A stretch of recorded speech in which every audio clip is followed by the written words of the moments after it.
தர்மபுரி பாப்பிரெட்டிப்பட்டி வெங்கசமுத்திரம் கிராமத்தில் குறிப்பிட்ட சமூகத்தினர் பயன்பாட்டில் சுடுகாடு நிலம் உள்ளது.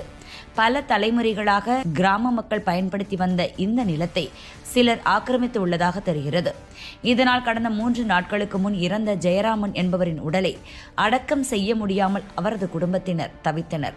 ஓடை புறம்போக்கு நிலமாக இருந்த இடம் தனிநபர் பெயரில் பட்டா மாற்றப்பட்டதாக சொல்கின்றனர். இதுகுறித்து மாவட்ட நிர்வாகம் முழுமையான விசாரணை நடத்த வேண்டும் என பாதிக்கப்பட்டவர்கள் தரப்பில் கோரிக்கை விடுத்தனர்.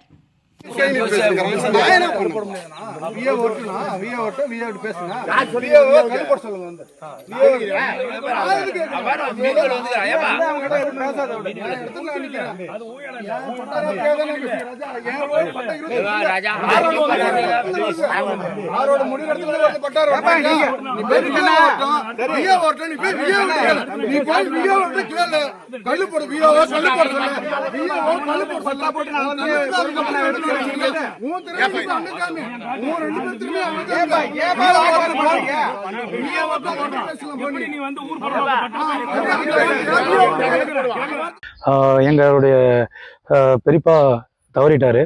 அவர் அடக்கம் பண்றதுக்காக இங்க வெங்கடசமுத்திர கிராமத்திலிருந்து ஒரு 2 கிலோமீட்டர் தள்ளி நாயுடு சமுதாயம் காலங்காலமா 300 ஆண்டுகளுக்கு பிணம் புதைக்கிற இடத்துல புதைக்கிறதுக்காக இன்னைக்கு முடிவு பண்ணியிருந்தோம். சரி, அதை முடிவு பண்ணதுனால அங்கே வந்து குழி தோன்றதுக்காக வந்திருந்தோம்.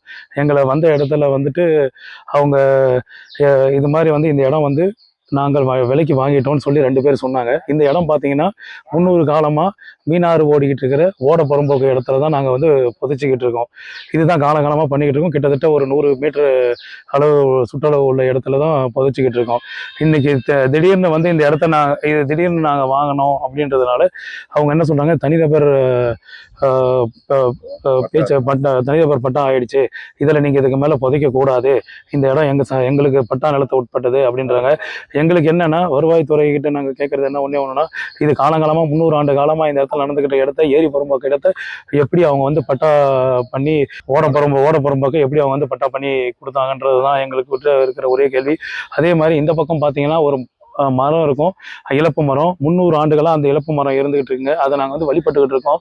முனியப்ப சில அங்கே பார்த்தீங்கன்னா உங்களுக்கு தெரியும், முப்பாட்டம் காலத்துல இருந்து நாங்கள் வந்துட்டு இந்த தலைமுறையாக நாங்கள் வந்து இங்கே வணங்கி வழிபட்டுக்கிட்டு இருக்கோம். இப்போ என்ன எங்களுக்கு இருக்கிற சூழ்நிலைனா, இந்த பக்கம் பார்த்தீங்கன்னா நாங்கள் பணம் புதைச்சிருந்த இடத்துல, அந்த ஓடி புறம்போக்கு இடத்துல எங்களை போய் அந்த இடத்த சமாதிய கல்வெட்டுகளை கூட சுத்தம் செய்ய விடாத அளவுக்கு செஞ்சுக்கிட்டு இருக்காங்க.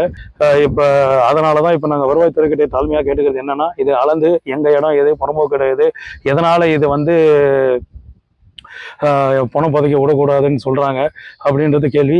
இதுக்கு நாங்கள் 6 மாசத்துக்கு முன்னாடி வருவாய்த்துறையிலையும் நாடி அவங்களுக்கு மனு கொடுத்து வருவாய்த்துறையில கேட்டோம். இது மாதிரி வந்துட்டு வந்து அளந்து கொடுங்க, இதை சர்வே பண்ணி கொடுங்க, ஏன்னா ஓடப்புறம்போக்களை புதைக்கிறதுக்கு என்ன ஏன் விடமாட்டேங்கிறாங்கன்ற காரணம் என்ன, எப்படி நீங்க அவங்களுக்கு பட்டா வழங்கினீங்க ஓடப்புறம்போக்கு இடத்த அப்படின்னு சில கேள்விகள்லாம் கேட்டிருந்தோம். அவங்களும் வந்துட்டு எந்த உள்நோக்கமோ இல்லை ஏதோ தெரியல. இந்த அரசாங்கத்துக்கு நாங்கள் கேட்ட ஒரே குறிக்கோள் என்னன்னா, 300 ஆண்டு காலமா இந்த இடத்துல நாங்க காலங்காலமா வழிபட்டு எங்க சமுதாயத்தில் இருக்கிறவங்களை புதைச்சி வழிபட்டுக்கிட்டு இருக்கிற எங்களுக்கு கவர்மெண்ட் கிட்ட கேட்கறது என்னன்னா, அதை வந்து